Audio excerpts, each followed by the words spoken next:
Well, you might remember a couple of weeks ago, I went along and saw Fando's concert as part of this concert series that Bundara, I should say, Bundara Council are doing here in Melbourne.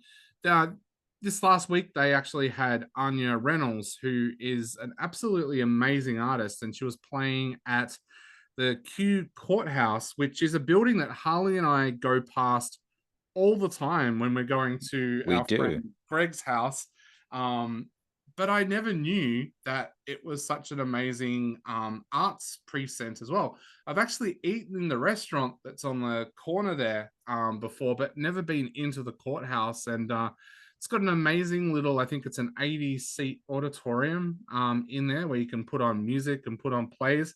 But the really unique part of it is to get to the toilets, you've actually got to walk past what was the cells when it was the courtroom. And one of the cells is done up with mannequins in there to look like a police officer talking to a prisoner in the cells.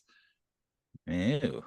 Well, hopefully they don't have any of those mannequins looming over you when you're in the toilet. Yeah. No, but yeah, going back to Anya's music, Anya is an absolutely amazing Australian artist. If you haven't heard her music before, she's one of those artists that she is a busker. But when I say that, she travels the world to go to world busking competitions. She's recently been to South Korea, but she's one of those artists that likes to write music while she's traveling. So she's put together a show at the moment that showcases some of the songs off her last album, which she wrote a lot of it on when she was in South America. She also wrote a lot of it when she was in France as well. So one of the unique things about Anya when she plays is that she'll talk about a song, what inspired her to write that song, where she was when she wrote it, and then she'll play the song. One of the other things that hits you very, very quickly about Anya with the way that she plays is that she doesn't have any sheet music.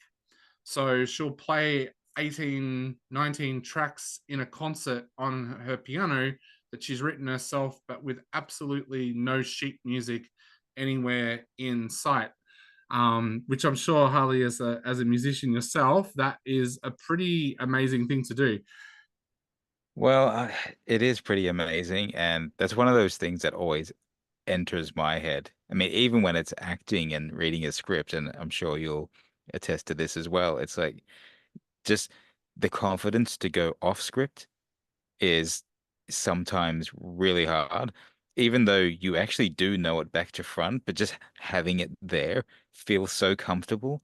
So, of course, it's the same with your sheet music, but it shows her dedication and that she's really practicing and, going over her work again and again. So, Yeah.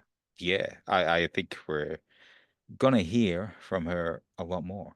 Yeah, and she's such a joyful person to watch when she's playing her own music too. This big smile goes right across her face when she's playing. It's absolutely amazing. The second half of the show that she did the other night, she actually had her short animated movies that her and another filmmaker have put together as well, and she played the soundtrack for those movies live as they were showing on the screen as well. So that's another huge aspect. But yeah, if you don't already know the work of Anya Reynolds, get out there and search for her because her music is just absolutely amazing.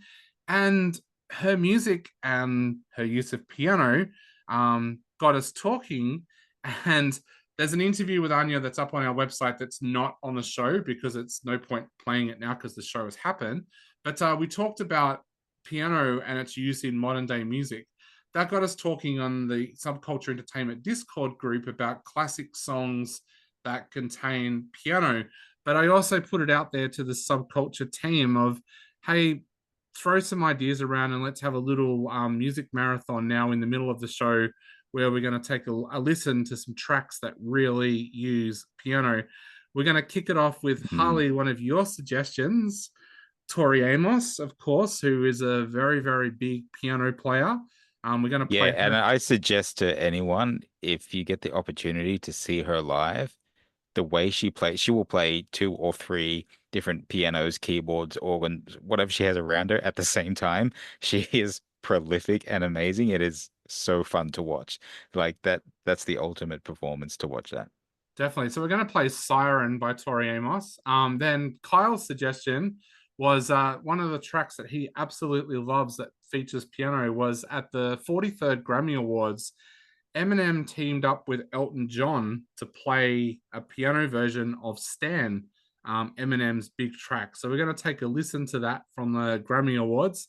My choice of song featuring piano, and it's because there's a bit of a story to this one, a bit of a subculture story. Years ago, I did an interview with Danielle Spencer, who at the time was dating Russell Crowe. And she had this amazing album out that a friend and I absolutely loved.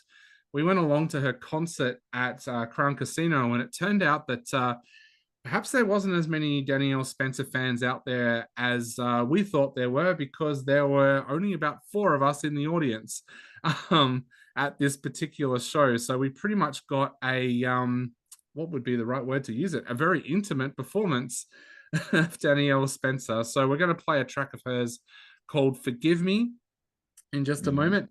And the Discord pick for a track that we had to play if we were featuring tracks with piano was Billy Joel's Piano Man. How could you go past that one? So Yep, I was gonna say that, and I didn't say it in our conversation at the time, and I'm like, is that too predictable for me to say? But like the day after we had this conversation, I thought, I really wish I'd said that, so I'm so glad it's included. so sit back and enjoy these four tracks that all feature piano, and then Harley and I will be back in probably about after those four tracks, because we have something that we want to talk about before we then go into two more piano driven tracks as well. But sit back Actually, you know and what's bugging me? Because now we're leading into this, I've got that theme tune from the TV show Cheers in my head.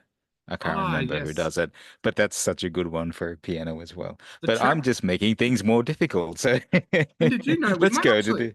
we might actually have to play that track on the show in the next couple of weeks? Because did you know the original version of that in the extra verses goes on to talk about really dark things like suicide?